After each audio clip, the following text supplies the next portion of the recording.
की बड़ी खबर आ रही है। ईरान ने फिर से स्ट्रेट ऑफ हॉर्मुज बंद कर दिया है। लगातार तनाव बढ़ता हुआ नजर आ रहा है। इस वक्त की बड़ी खबर, मिडिल ईस्ट में एक बार फिर से तनाव बढ़ता हुआ नजर आया। ईरान ने स्ट्रेट ऑफ हॉर्मुज को फिर से बंद कर दिया है।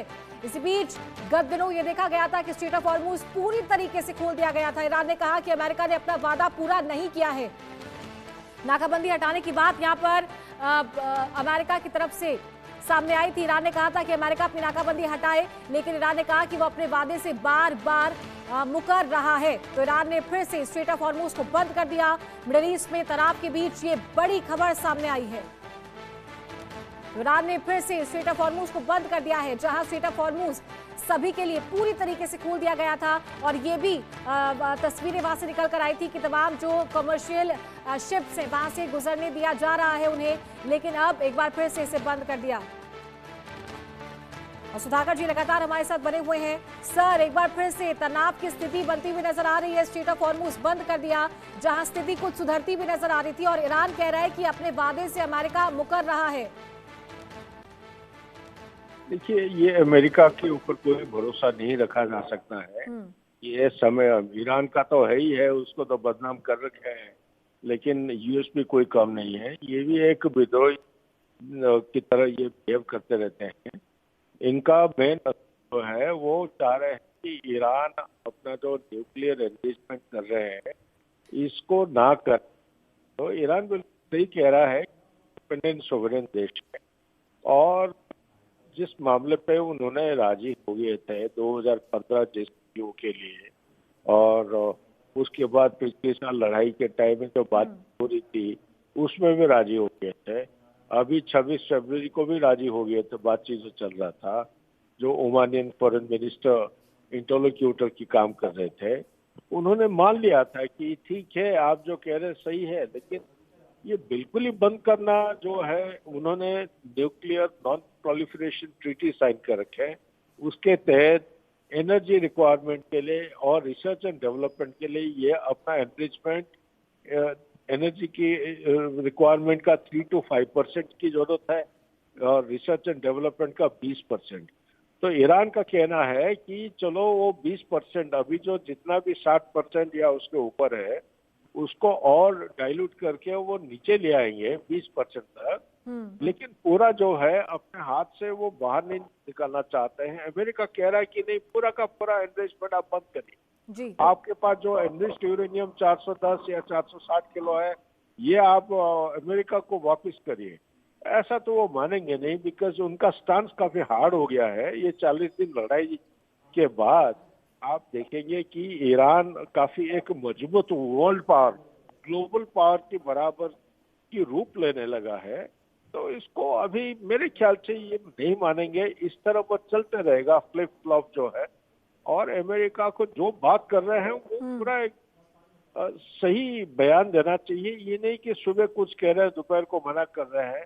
ये उनके ऊपर दबाव डाल के ये रखने का तरीका ईरान नहीं मानेगा। Back to it.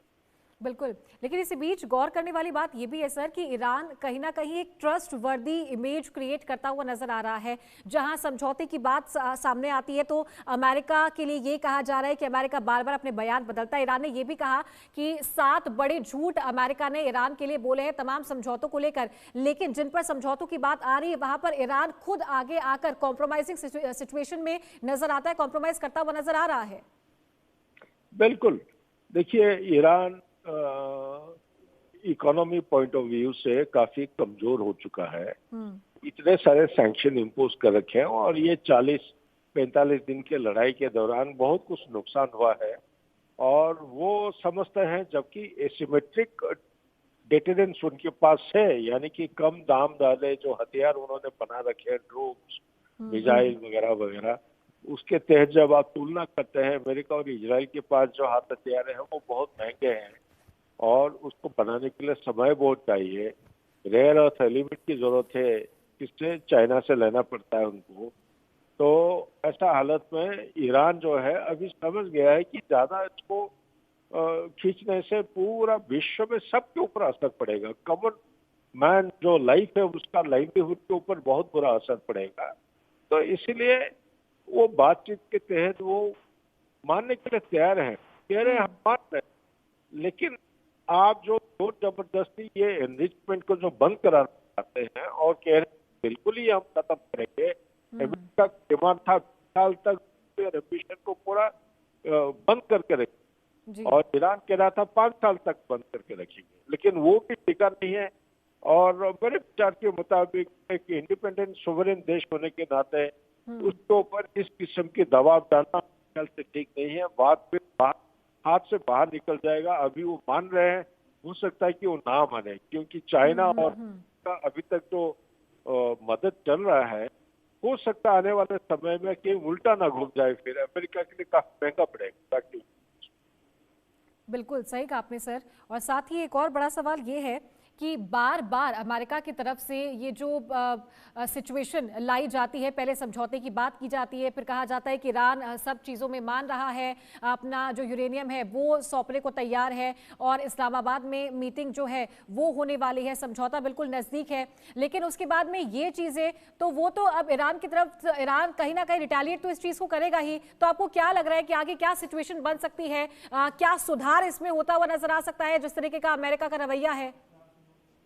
ये सुधार तब होगा जब कोई बातों का वजन हो और जिसका एक विश्वास रख के अमेरिका के साथ समझौता किया जा सकता है। लेकिन अमेरिका इस किस्म की फ्लिप फ्लॉप जो कर रहा है, सुबह कुछ, दोपहर को कुछ, शाम को कुछ, ऐसा नेगोशिएट करना बहुत मुश्किल है।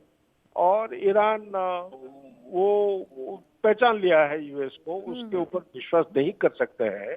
और तो बिल्कुल मुझे लग रहा है कि ये चीजें फिर हाथ के बाहर निकलने वाले हैं। ये लड़ाई फिर से जारी रखेंगे। अभी तो चलो सीज फायर है 22 तारीख तक, और हो सकता है कहीं ऐसा ना हो।